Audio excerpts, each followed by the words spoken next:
Yes, Krishna Amar. Okay. Good afternoon. Today we'll have an informative webinar session on legalities for startups handled by Advocate Bindu Shankara Pillai, corporate lawyer and chief legal officer, second innings. Second innings, it's a management consultancy firm which supports startups and MSMEs to grow.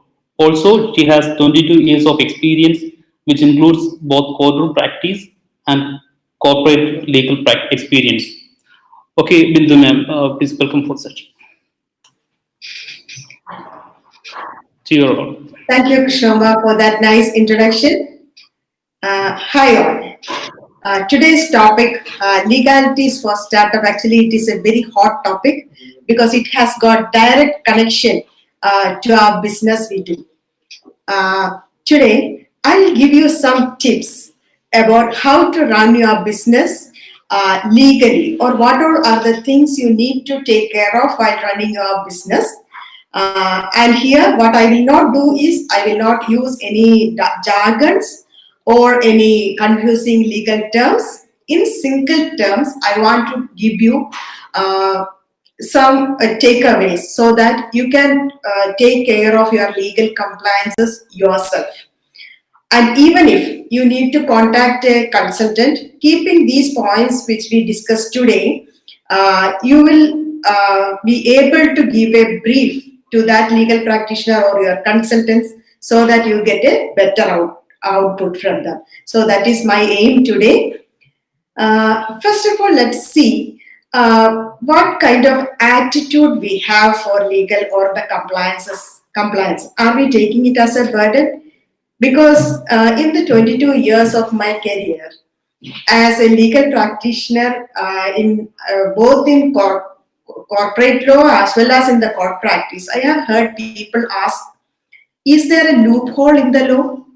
Because people wants to be away from law. Something like from here onwards, we'll I think share the slide.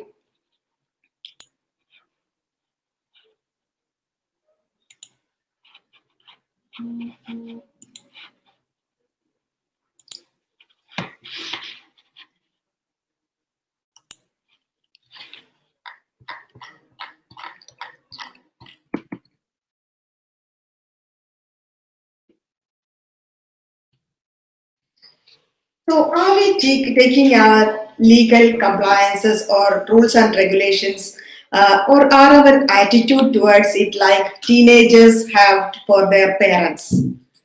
I wouldn't say it is because of arrogance every time. Many a time, what happens is entrepreneurs are busy setting up their business and they don't get time for these compliances, or they don't feel that it is that important till they receive a notice or a fine. Sometimes it so happens that uh, they don't know, the entrepreneurs don't know what they don't know. That is also a problem. So, how should our approach towards the legal should be? It should be like very open and understanding so that you get all the protection offered from rules and regulations. And you all know that India is a country where there are a lot of legal or other compliances. We have a lot of rules and regulations. And while running a business, a whole lot of compliances are there, like ROC compliances, accounting, tax, HR, minimum wages act, all those things. And these are some to mention, and there are many more. If we have a problem with these compliances, or if we don't comply with these things, it has got a direct implication for our business legally. That is, the implication will be in the form of notices, fines. Sometimes it may be cancellation of our directorship. Sometimes it is stoppage of our business, and definitely the underlying thing is reputation loss. So it is very important to comply with all the legal compliances, and the entrepreneur at least should know what is expected out of him while running the business. So next the question is, where do these compliances arise, or where is the starting point of these compliances? I would say even before starting your business. Of course, you have the dream, and from the dream you have this business. And once you know what kind of business you need to start, then the question you need to ask is, do I run it alone, or do I need partner or partners?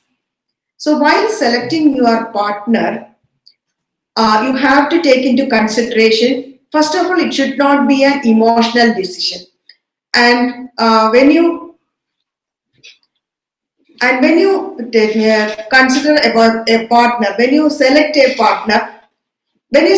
partner, what happens is, the questions we need to ask is whether that person is directly in for our dream, whether that person is okay, or person has got the skills that is for the business, or he shares the same enthusiasm as we have. There you have to use your prudence. And once you have understood, or you have decided that okay, you will go with a partner, then you have to write down the terms with which you are going to work with that person, and it is called a founders agreement. And what all things need to be there in that founders agreement? You should have the organization goal detailed, the role of each partner in detail, the investment each partner is going to bring in, responsibilities, obligations each of you share, and importantly, the entry and exit, including the how to resolve the disputes if something arises. And also there should be clauses covering minority owners and the individual skills the partners bring into the business. All these need to be there in the founders agreement. And the benefit of having a founders agreement is that it will give your investors or prospective investors a feeling that you are serious about this business. We all know that the investors want to invest in serious business. So this is an indication to the investors that you are in a serious business. Okay, once you have decided your dream, your business, and your partner, the next thing is the organizational constitution you want to have. Many a time it has happened. Actually, my senior partner, company secretary, would always say, people who should be running a partnership business are struggling with private limited company, and people who should be running a private limited company is stuck with partnership. What does that mean? That is like, or choosing a wrong organization or organization type is like running your car with your handbrakes on. The car may not move sometimes, and even if it moves, it will be at the cost of the engine. So it is very important to select the type of your organization. And it so happens also, when people come to us, they will be saying, we need to register a private limited company or a limited liability partnership, LLP. That is the first thing people would say to us. And we ask a lot of questions, but many may not ask that questions. When we ask question, why do you want to have a limited liability partnership, or why did you decide that a private limited company is good for you? The answer we always get it, if they are a prospective startup person or startup member, they will be saying KSUM asked us to. That is the answer. Or sometimes it is like, my friend has got a limited liability partnership. My uncle said private limited company is good. But is this the criteria in which you have to decide on your organization? Definitely no. The decision has to come from the nature of your business, the market of your business, the scalability, the future of your business, the stakeholders of your business, and most important, whom you are looking at as investors. All these criteria has to come together in the decision of, and also your knowledge about the field in which you are going to start a business. That is also very, very important. So you have to finalize on what type of organization you need to run. Just to mention some of the organizations, one is private limited proprietorship, is the one person only running the business and there is no registration as such needed. So another serious registered companies or organizations are private limited company, limited liability partnership, one person company, and partnership firm, trust, cooperative society, so on and so forth. Once you have decided the type of the organization, then you should know what all are the licenses or registrations you need to run the business. If you are running a food industry, for example, a restaurant, you may need a FSSAI registration. Some businesses need fire and safety licenses. Some may have to register under Shops and Commercial Establishment Act. All these various kinds of licenses or registrations are needed for your organization as the nature of your business and type of your organization. Then, as per your type of the organization and the license, you will need a lot of compliances, and an entrepreneur should know what all are the compliances you are supposed to comply with. Definitely, you have to remember to renew the licenses or the registrations at times. Once you have set up all these things, you are ready to go. So now we are going to see one or two pairs of terminologies which we use in our day-to-day business. For example, as it is mentioned here, MOU and agreement. Actually, many people do use both these names as synonyms to each other. But are they the same? Do they have the same weightage? I would say if there is a difference. That is, MOU is Memorandum of Understanding between two partners, two or three partners, or whoever your stakeholder is. That means it is only an agreement to agree. It is not, generally speaking, it is not a legally binding agreement or legally enforceable document. MOU is not a, in the general sense, I would say, is not a legally enforceable document. And to make an MOU into a legally enforceable document, there are certain phrases and terms that need to be attached to it, which only a legal practitioner would know. Of course, the MOU can be attached to an agreement because agreement is the legally enforceable document. And you can say this agreement is made on or based on the MOU dated so and so date. That can also be there. So what we need to have a binding document is a proper agreement. If we, metaphorically speaking, if you consider your business as your home, MOU is the pathway through which your stakeholders has to come in to the main door, which is your agreement. So there is a difference between MOU and agreement, and as per legal status and enforceability, agreement stands a place high. Please keep this in mind, and let us see more about agreements and what all things we need for the agreement. First of all, let us see why, when, and how we need to make the agreement. Why should we make an agreement? It is because agreements are our safety belts for the business. It sets a particular expectation of the stakeholders. Down the line, once we have started the project, no one will be coming and saying that this was not expected, this was agreed previously, all these things and certain kinds of arguments. We don't need that, because once we have this agreement in place, these things can be avoided. So it is actually a safety net for us. And also it gives us legal enforceability and legal support for us. It is always said that strong boundaries create strong, good neighbors. Just like that, when you have strong agreements, it will create strong relationships with your stakeholders. And when should these agreements be drafted? Usually it is seen the project will be over, it will be time for invoice, your other stakeholders accounting department will ask for an agreement.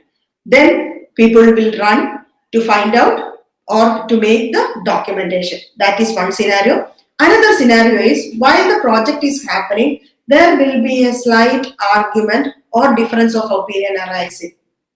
It will be then the entrepreneur thinking about, oh my God, there is no proper legal agreement. So when we try to make a proper legal agreement, there will happen, the argument will scale up and even the relationship will be lost. That will lead to monetary loss, business loss, as well as our relationship loss. Maybe I think that is the major loss we are going to have. And how should we make the legal agreement? Nowadays, it is seen that people are making legal agreements on their letterheads and also as an email that we agree this and you agree that. All these things will be in an email. But if both the stakeholders or all the stakeholders who are signing this agreement are inside India, the agreement should be in 200 rupee stamp paper. Otherwise, the enforceability of that agreement can be challenged. And if those one or two stakeholders are outside India, then what is the procedure? There, the stamp paper will not hold good because it is a local thing. So, if a stakeholder is outside India, that has to come from his respective embassy and it need to be adjudicated in with our local authorities. That is the procedure we need to make a document enforceable. So what is the what let us see. Having said this, let us see what all are the legal ingredients that make a legal agreement enforceable. What all things you need to take care while you are drafting the agreement. See, it is seen that people use Google templates. I'm not saying it is wrong, but even if you are using a legal template, Google template, you have to understand that those template was made by someone who don't even know your business. So if you want to make that template your own, or which is enforceable for your particular business or your particular project, you need to take care of these points at least. So one is date of the agreement. It may seem very simple, but actually it is not that simple because there are two types of date that can be in an agreement which has got far-reaching legal implication and consequences. Because my senior always say, when you draft a legal agreement, consider that this is definitely going to be challenged in a court of law. And somebody who has nothing to do with your business is going to take a judgment on this. Always keep this in mind and draft an agreement because in the end, you will not have to go to a court at all. So, first of all, the date of the agreement. Suppose if you are writing an agreement after 2 months of the project has started, and you are putting the date on which the agreement is written down, that suppose the agreement is being done today, that is 18th of May 2020, and your project actually started on 20th of March. So that period from 20th of March to 18th of May, who is going to cover that agreement, that project?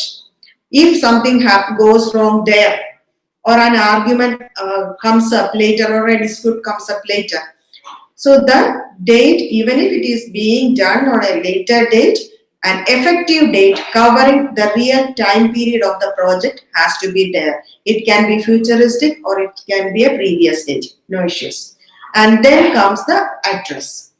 Address of in the that is a title clause of the agreement. It is very, very important because it is the identification of the parties. If it is an individual, you need to have his full name, age, detail, address, ID number, all these things. And if it is an organization, you need to have the type of the organization. Why I am saying type of the organization? Because there is a general tendency to refer to all the organization in the terminology as company. But maybe it may be a partnership, but still the reference will be company. So the type of the organization need to be really there, and the registered address need to be there. Also, there should be an authorized representative who is representing the company. And while doing this agreement, you should have all the documents or the evidences of the incorporation of that organization, whatever be the type of the organization, and also the minutes of a board meeting or a resolution authorizing this particular person who is going to sign on behalf of that organization, that he is authorized to sign. That also you need to have. Then the purpose or the objective of the agreement. That is the intention of creating that document, that we are joining together for so and so for a software program, whatever. That intention has to be there, and most important, an offer and an acceptance has to be there to make it a legally enforceable contract. Then comes the terms. Terms are actually the body of the agreement. Whatever you intend in that agreement, that has to be there. The responsibilities, the obligation, the payment part, force majeure, or if there is a confidentiality, whatever you are expected out of that business has to be there. Again, while you are using a template, this is an area where many problems arise because the terms may not be clearly mentioned. Sometimes a single word can cause a huge problem with an agreement. And then payment and consideration, again, as offer and acceptance, this without a consideration or payment part, the agreement is not enforceable or it will not become a contract. And payment, of course, it is related to money. Consideration can be a promise to do or not to do a certain act in a contract. That is also there. So to elaborate on this, I'll just take you through what all are the common mistakes that is happening in the legal agreement. One, address of the parties will not be defined. I had covered it in the previous slide. And next, in the title clause, we will refer to a party that hereinafter this party will be known as, say, company. If it is a company, we are referring a party as a company, then it will be like this has to be consistently followed in the text completely. No change has to be there because it will cause confusion in the later part period. And also you have seen in the terms it will be said the scope of the program is defined in Annexure 1. That also we have said. But while reading the whole agreement, there won't even be an Annexure 1. It will be scheduled, and it won't be scope of the program. It will only be details of the program. So when you are using a title or referring to a title, that consistency of the title has to be there in the agreement and also in the attachment to that agreements, like appendices or annexures, whatever name you call, the same name has to be used in the reference. And the fourth thing is the document may not be signed or not properly signed. Not signed, of course, it is obvious from the terminology itself, forgot to sign. Or if it is not properly signed means the person who is authorized to sign has not signed, or the person who has signed is not authorized. Both way it can happen. Sometimes it so happens by mistake one party will sign in the assigned place of another. That is first party signing in the assigned place of the second party. So that legal validity will be questioned once it is in the court of law. So these are the basic common knowledge we have, common mistakes we have in the legal agreement. So when you are going to a legal person to get a document drafted, keep all this in mind and brief that person to what you want so that you get a proper output from that. Because many a time people come to us and say we need an agreement. That is the only thing they say. Then we have to ask who is the party, what is the business, what are the terms, all these things, and it will be always a one-liner answers. We are totally strangers. We don't know what you have discussed with the stakeholders. So to know this, all these things the entrepreneur has to keep in mind, because then only a proper document comes up. So I think with it, this is very clear. Now we will move on to another terminology which we use in our day-to-day business. That is non-disclosure and confidentiality. It is directly related to data protection. Data is what? Actually, data is everything nowadays. Starting from your software code to your customer details, your marketing plan, whatever you, what is data actually? Whatever you don't want to be in the public is your data, but you want to keep it confidential. That is your data. So in technology, we have cloud data protection, data encryption, data privacy management solution, all these things to protect your data. But coming to a legal agreement, what is it that is going to protect you? Of course, I can hear you saying non-disclosure and confidentiality agreement, but are they the same, or when are they to be used? I'll give you a scenario.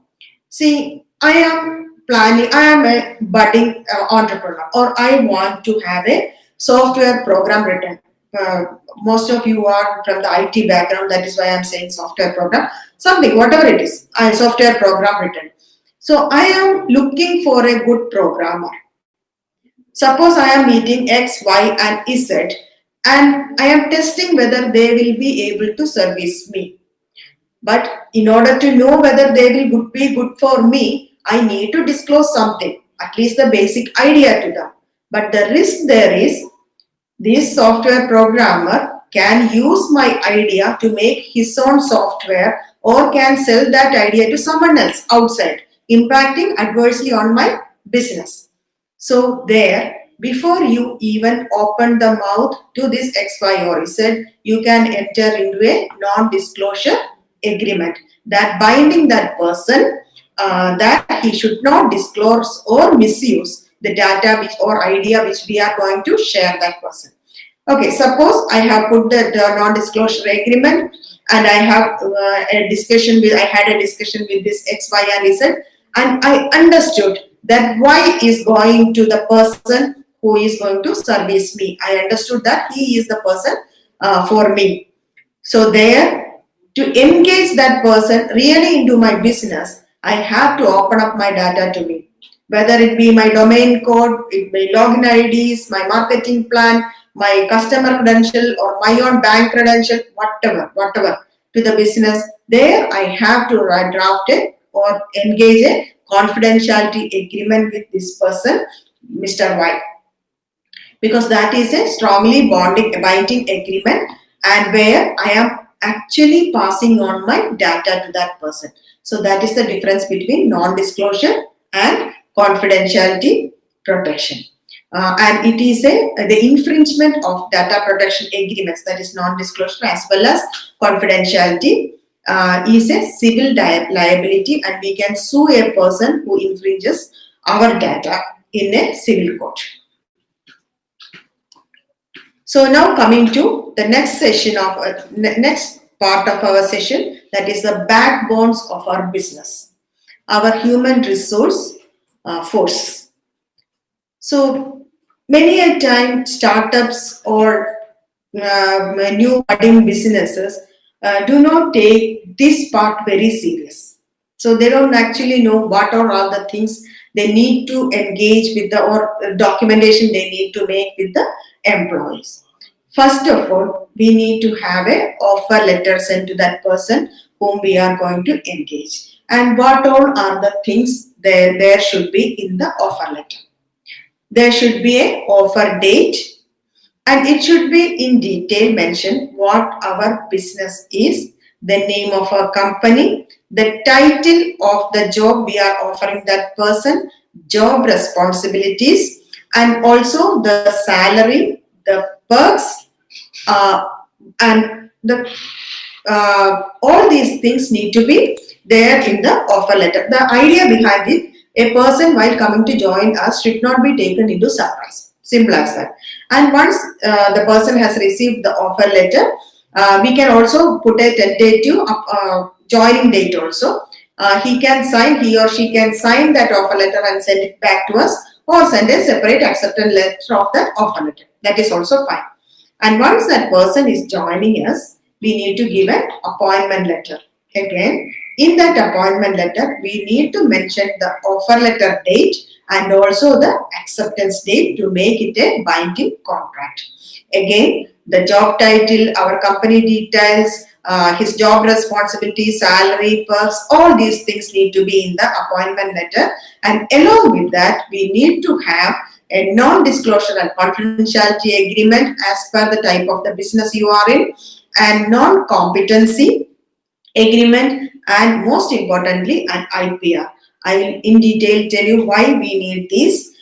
Because why non-disclosure or confidentiality? Because we are welcoming someone into our data, not at all into our business, not only to our business, into our data as well. So this person who is coming new to our business should not be divulging our information to someone else, be it a customer or to a stakeholder or anybody. That protection has to be there. And why non-competency? Because we are many a time working in a virtual environment, and this employee will be in direct conversation with our customer or other stakeholders. So there has been a tendency for the customers to engage this employee in separate projects other than what is entrusted to him by our organization. So to avoid that, and also the employee should not be working for a competitor without the knowledge of the employing company. And also the another important thing is the intellectual property rights. Why? Because this employee will be creating a lot of intellectual property rights while he is in a employment. And that may be software programs, designs, any drawings, trademarks or business names, patents, innovations or patents, anything can be that. But while in the employment, and as part of that employment, if an employee is creating an IPR, the ownership of that IPR should be with the organization. Otherwise, what happens is, if the employee go and registers those IPR in his own name, later the organization will be banned to using that IPR, even though it has paid for that. It will create a lot of monetary loss. And then employee policies. Even at the time of appointment, employee should be aware of the policies we follow in the organization. Either we can give a handbook of the policies, or in the intranet we can keep a policy details where everyone can access. Let us see what all are the employee policies. I will just mention some of these. That is leave and holiday policies, national and festival holidays, all these things are there. And one thing there is not there, I think there is some slide issue there. Sexual harassment policy. That is the most important policy which you need to have if you have 10 or more employees.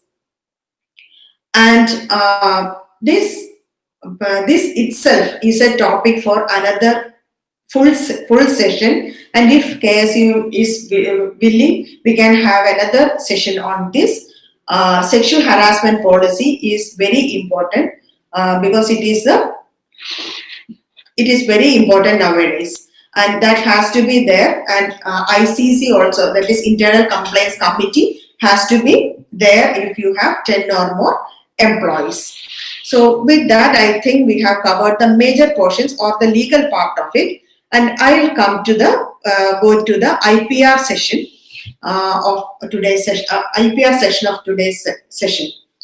So this again, as I mentioned earlier, is a huge topic. So due to lack of time, we are already at 3:42. Due to lack of time, I will not be able to cover in detail what all are there. But this can be as a separate session. Today I will just give an overview of what is IPR and the importance of IPR. IPR is basically our intangible asset. It is something virtually we have created. It may be our programs, design, the innovations which we made, whatever be it. It is our intangible asset, and it is over and above our physical asset. Because if we have a property, it is liable for depreciation. And the value of this intangible asset do not have any such limitation like market value or the real estate, nothing there. It can skyrocket like anything and take your business to any level. So that is the importance of keeping an intellectual property safe. And it will increase the enterprise and brand value. Definitely, it is an encouragement for your investor to invest in you. And if someone infringes your intellectual property right, it will have implications on civil and criminal liability. And the infringer, whoever it is, will have to pay damages. Sometimes it will amount to imprisonment. Definitely, it will have a business restriction issue. So it is very much important. The recent case in which such thing happened was in DMW versus BMW.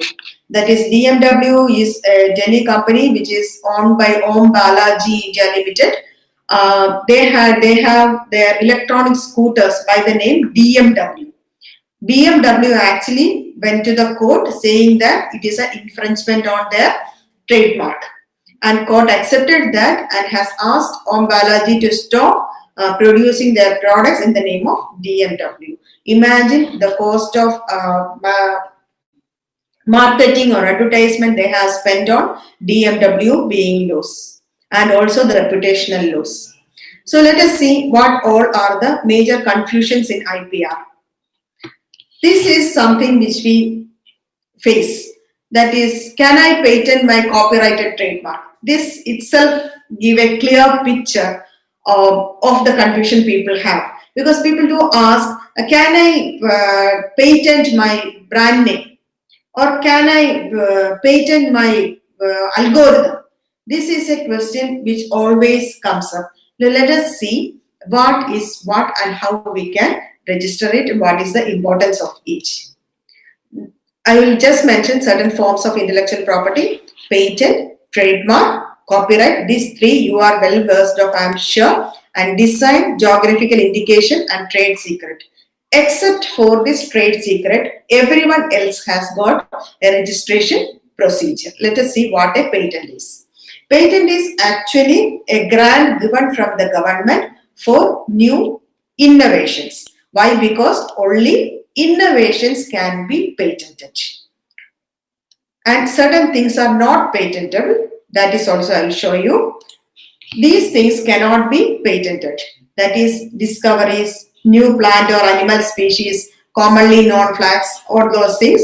And I have put computer program or algorithm in red. Why? Because that is a common question which people ask. Can I patent my computer program? I have a unique computer program which I have designed, and a special algorithm. Can I patent it? Definitely no, because it comes under Copyright Act. Why? Because patent is always awarded to mainly awarded to inventions which are associated with a hardware. And even if there is a software running inside it, that need to be an integral part of that hardware. For example, AccuCheck. We have this diabetic checking machine. There is a software which is testing the blood and all this and giving the result. But without that machine, that software is of no use. And without the software, that machine is of no use. So that is an integral part. Both are integral part to each other. So there, that can be patented. but then the computer program or algorithm cannot be patented. So what can be patented?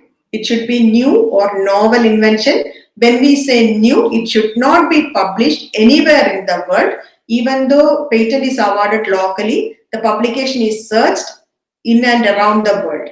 So having an inventive step, that is, there should be some advancement on the existing project or procedure. Then comes the industrial application, because patent is related directly to money and business. Patent can be filed in two ways. You can file, two steps are there. You can file a provisional filing, that is, when it is in an idea stage, you can use this provisional filing so that no one takes it from you, or no one can publish it, or you lose the patentability of it. So once you file the provisional filing, then only you should publish it. Before that, please do not publish, because in the month of March to May, we have seen in many newspapers it is coming, such and such engineering college has come up with this invention and that invention. If it is not published, or if it is not filed with the patent authorities, that itself is a reason for the rejection of patent. So once the provisional filing is done, you get a 18 months time period to file the complete specification filing, where you can file about the details of your prototype. Coming to the copyright, what all are the things we need to copyright? What all can be copyrighted? It is all your artistic work, I would say, that is literary, dramatic, musical work, computer programs, web designs, artistic work, everything can be copyrighted. And let us see what are all the criteria for copyright. One thing is, it should be tangible. Here I am going against my own words, because at the beginning of IPR, I said it is your intangible asset. Then why am I saying copyright should be tangible? Suppose you sing a song sitting in a room. It is in the air. You will not be able to reproduce it as such. Exactly similarly, you will not be able to reproduce it, because it is not recorded. So in that way, it is totally intangible. No one can reproduce it. And you have a story. You have a story in your mind. You are telling it to someone else. But it is only you are telling it, and it is in the air. Only when you reduce it into writing or put it into recording, then only it becomes copyright. So that is why it should be tangible.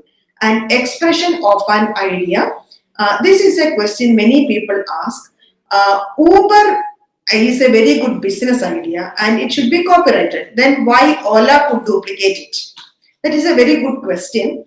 Why? Because an idea or a business model as such cannot be copyrighted. The expression of that idea can only be copyrighted. For example, Uber will have their own algorithm, their mode of design. All this can only be copyrighted. Otherwise, it is against natural justice to restrict a business to itself. That is why copyright is restricted to expression of an idea and not to that idea as such, or to a business model as such. And of course, it should be original or not copied from something else. Then coming to trademark. Trademark, we all know. We have heard of trademark. It is our name, logo, or our slogan. You may be remembering, I am liking it, McDonald's slogan, I am loving it. All these things can be trademarked. Numerals, symbols, label, ticket are some of the trademarks which we can trademark, which we can trademark. And what is Amitabh Bachchan doing here? Is he being trademarked? Can humans be trademarked? It is because his sound is trademarked. It is a very unique sound and it was being misused in Bombay. So he trademarked his sound. So even that can be, and such related things can be trademarked. And when you select your trademark, it should be simple, easy to spell, and definitely it should not be dictionary words, or it should not be similar to other words already trademarked. And the best trademarks are do not explain what the product they are. For example, Puma. By only hearing the name, can we say what product they are in? Google. We don't know. If we don't know Google at all, how will we know what is Google into? Apple. Definitely he is not an Apple merchant. He is in the electronics or in the mobile phones. So the name, the best trademark will not describe, should not describe actually, and there can be an objection if it describes the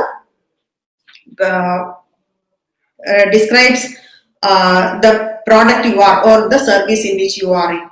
So let us see some of the IPR logos. R stands for trademark registered.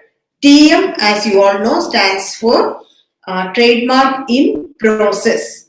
And the question mark, even though universally TM is used for trademark in process, this question mark is used for a service mark, that is for the marks under classes from 35 to 45. I have a YouTube video where you can search second innings trademark. You will get this YouTube video where I have in detail mentioned about the classification of goods and also about the public search where you yourself can go and check how strong your trademarks are. And of course, this C is your copyright symbol. So let us see the duration of IPR registration. Trademark is for 10 years and you can renew it after every 10 years because it is your own. And patent is for 20 years.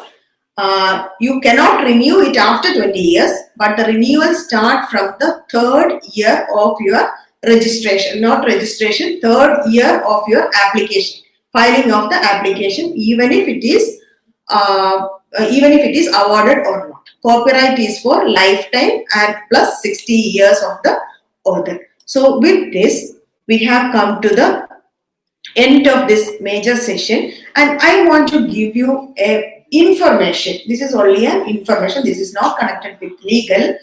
That you can register in government e-market. Because why I am bringing up this topic here is because you can. It is because it is a marketplace for the government, and you all are, because you all are in a new startup. You all are in new startups. And this is an opportunity in which you can use it. When you go to gem.gov.in, you will get more information about it. It gives an opportunity for you to participate in tenders, irrespective of your turnover or experience or your sector. So all these things are there in the gem.gov.in. It is not direct relation to what I was speaking from the very beginning. So I think with it, we are coming to the end of our presentation. If you have any doubts, you can contact me in this number or on my website or through the email. So I think I'm open for the questions. Thank you very much for listening, and thank you, Krishna Kumar and Arya, for supporting me. Ma'am, we have some questions, and if anyone want to question, ask directly. You can raise your hand. Okay. One question from Johnny Joseph. When we looking for angel investors and venture capitalists, what formalities we should follow and what documentations we need? Same as any of your stakeholders, because when you are looking for angel investors, they will be seeing many other companies as well. We have to keep this in mind. Those other companies will be in the same business as we are. So before we disclose certain our ideas, it need to be, or our business or the details of our business, we need to have a non-disclosure agreement with them. Then only you need to talk. But many times what happens is, even if it is a stakeholder or an investor, when they comes, the startups or the new businesses are so enthusiastic about having this business or this investor that they will sign whatever they bring in. The other party brings it. They will not even read it. That is a major problem there. So you should have this non-disclosure or the confidentiality agreement as per the gravity of data you are going to share with this person. And you should know that this is a real investor and this is not someone who is just come for ideas to you. That is also there. That is also happened in real life. Ma'am, next question from Anup Thomas. Can someone sign for an authorized person in a legal agreement? It can be done, but the person who is signing for should have the authorization to do so. And if suppose the authorized representative will be CEO, say he is in a foreign tour, he has engaged his assistant or his vice president to sign. So there should be a company minutes or a resolution authorizing this person to sign on behalf of the CEO. Otherwise, later sometimes when there is a dispute, this organization can easily wash their hands saying that this person was not authorized to sign and so we are not bound. That is the risk we are taking there. One question from Jagar Joseph. He just raised his hand. Arya, please allow Jagar Joseph to ask question.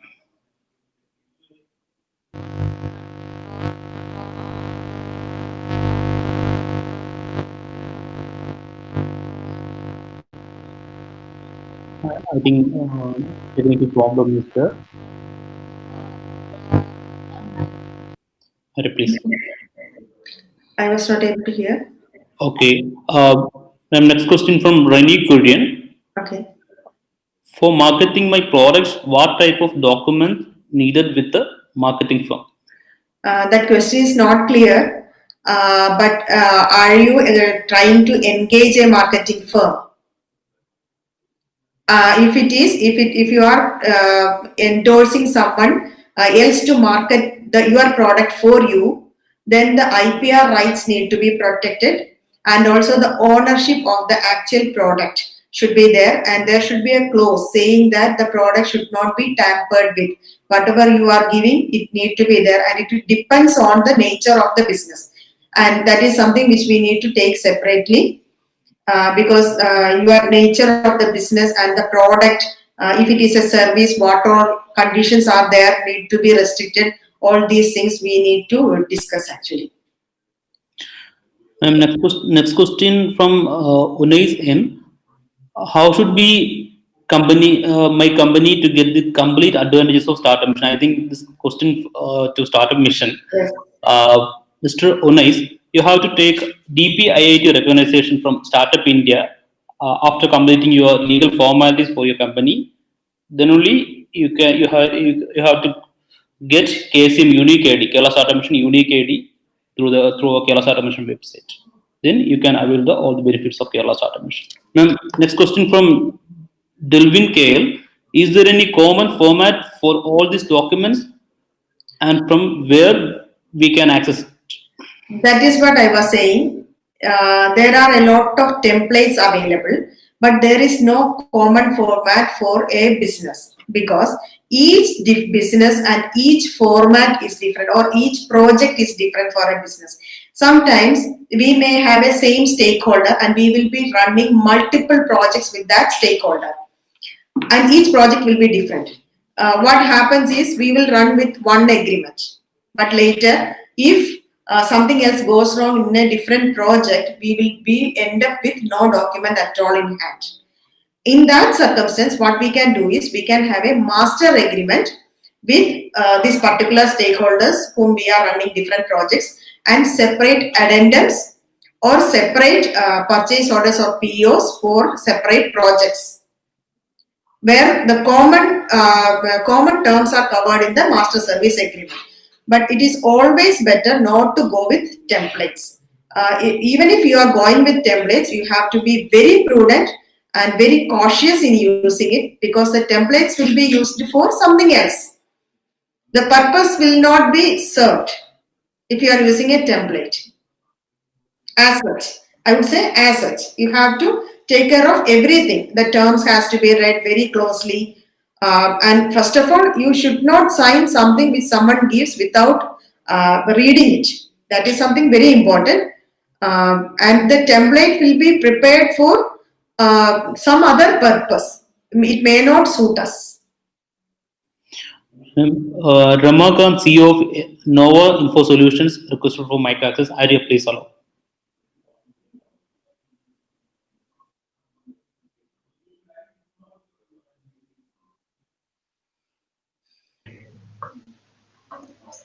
Yeah, I have a question. It's regarding copyright of books.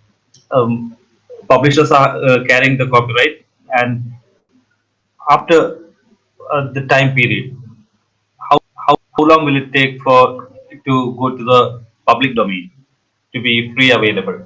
A lifelong of the author plus 16 years. That is the time period for a copyright.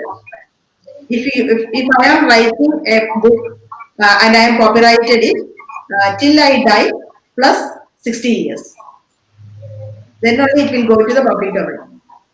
Okay, thank you. Music, everything same. Music, drawings, paintings, everything same. Okay. Will it be the property of the publisher or the author? That depends, because sometimes I have a publisher and I give my right to that publisher. This IPR is transferable to anyone. If suppose in a company, one of the director has got a IPR, whatever, be it a patent, copyright, anything, he can transfer it to a director, like to the company as such or to the organization as such. Just like that, I can transfer my right as an author to the publisher. Then the publisher becomes the copyright owner. Oh, thank you. Okay, ma'am. Next question from Ramesh M. Is the validity of professional specification 12 months or 18 months? I think it's regarding patent filing. With extension, it is 18 months. Ma'am, next question from Jagat Johnson Joseph. In our app development to control COVID-19, we incorporated certification of infectivity percentage of for all individuals. In this scenario, we recommend for individuals with above 50% infectivity to be given compulsory leave for 15 days. Is it legally valid? Because it depends, it is directly related to the regulations of the government. That is why I said in each business or in each programs, we should know what all are the complaints and the regulations there. In this COVID scenario, the entire scenario has changed. Now people are publishing the number of patients in a locality. All these things are there out. And when there is a regulation saying that it is for, if it is for the common good, we can. That is as per the regulations. Because COVID is an entirely different scenario at all.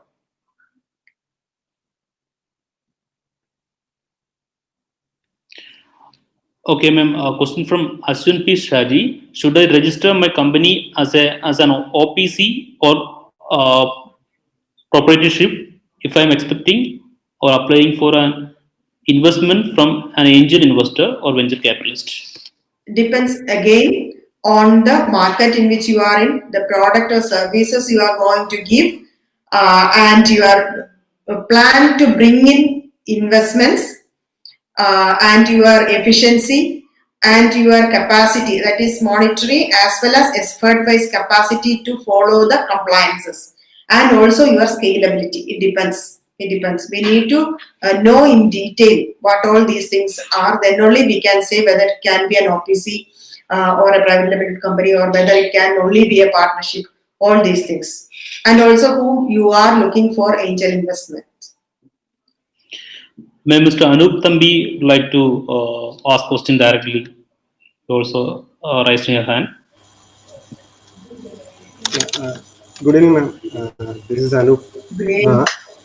I got a question. It's regarding you said about agreement with the employees, right?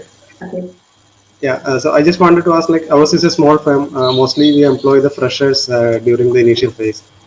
So they will be having very less experience. So we normally train them and then we employ them after the complete initial training period. That also a paid means we pay them a small amount as a incentive and do the training. My question is like, is it legal to place an agreement during their employment as they are supposed to work for at least a minimum of say 1 year with the firm? And if it is legal, if they break that legal chain, can we take some legal action against them? That is the question. Let me ask you another question.